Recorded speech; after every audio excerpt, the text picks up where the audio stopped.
So as a top person, you want to make sure that your butt's low and your knees are wide. I always call it the sports car versus Range Rover, and for the exact same reason. If he brings his knees together and his hips up high, he's really easy to off balance one way or the other. If he has his butt down low and his knees out, if I go like this, I'm not going to move him really, right? So make sure that as a top person, you're working on your good base too. Now as a bottom person, I got to make his hands touch the mat. So he's going to be trying to control me. I'm going to come underneath of his hands while simultaneously pulling forward with my knees. So as I knock his hands, I'm going to do that. So he has to end up placing his feet or his hands on the floor. Make sense so far, yeah? Now we're going to go over that shrimp that we went over earlier. I'm going to unlock, but I like to really focus on keeping my knees tight so I don't just drop here. I go from unlocked, knees are pinching. I'm going to scoot my butt back so my hips end up right underneath of his shoulders, just to here. So now I can sit up easily as I grab here, come up and grab my own wrist. So again, I'm keeping good control with my calf on this side and my knee on the other side. As I fall back, one thing I like to really focus on as a smaller guy, I want to keep his elbow and hip as far from each other as possible. So as I fall back, I want to be pushing him away a little bit so that his shoulder gets weaker and weaker as I fall down. The other thing is my right elbow collapses right into my side.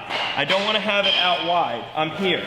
So not only am I locking down, but I'm pushing him away a little bit, right? And then from there, I like to think I'm basically trying to choke his arm. I'm pulling it in super tight. This elbow, this one right here is really the key to this. A lot of the times when people go for this KIMURA, they focus too much on pushing up, but he can deal with this, no problem. It's holding here and then pulling this way that becomes the issue. So it's this trying to pull his elbow to the floor. This is just the base on it, right? So a lot of times when people learn KIMURAs, they struggle too much to try to push, push, push. But if his elbow can move, it doesn't matter to his shoulder. He's fine. This has to stay tight. And again, I'm going to be pushing him away a little bit, and then I rotate this direction. All right, so back to the beginning. Close guard, ankles are locked behind, knees are pinched. He's got his good posture, hips down, knees wide. I'm going to come underneath of his hands, and I'm going to pull with my knees while I knock his hands. So he has to plant his hands. From there, I open up, I plant that foot, and this can be done simultaneously, but I think it's easier for you guys to learn if we don't try to do too many things at once. So from here, we're going to shrimp our butt back and grab his wrist. From there, I'm going to sit up, and I don't go over his shoulder, I go over his elbow. So as I sit up, I trap the elbow. Now right here, this is an important detail that oftentimes also goes wrong. I don't use my thumbs to grab. My thumbs are out of the equation and I'm hooking. Cool? It's kind of counterintuitive, but it's a lot stronger. Now as I fall back, again, I like to think I'm falling back down on my elbow. And then I'm pushing away with this. Now from here, I'm trying to separate elbow and hip, and then I rotate this way.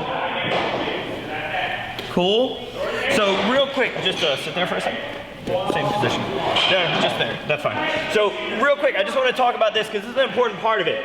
You want to put the shoulder under as much tension as possible. It has a lot of mobility here. The higher I lift his elbow, the more tension there already is without any bit of rotation on it, right? So this is why you see, like, if you're doing like high rows or something, it puts a lot of stress on the rotator. It can be good for the shoulder, but this is where you deal with a lot of stress on the rotator cuff. Without having to push the hand back at all, there's a lot of stress already. But if I leave it down here, he has a lot more mobility to reach behind him. Does that make sense? So when you guys are doing this KIMURA lock, make sure that you are separating elbow from hip so that it goes up as high as possible, and then there's the rotation.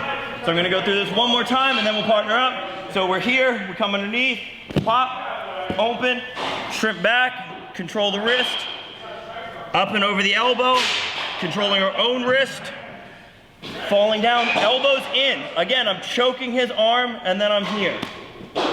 Cool? You wanna think about, I like to keep this, again, it's down so that he can't roll out. If I'm here and I just do this, and he can roll. Thank you. That was very well done. So we're pushing it away. Just starting here. We're pushing away, but it also has to be holding down his hip. And then from there, it's just hold and pull that elbow down to the floor. Good? Any questions? All right, 2 claps on 2. 1, 2.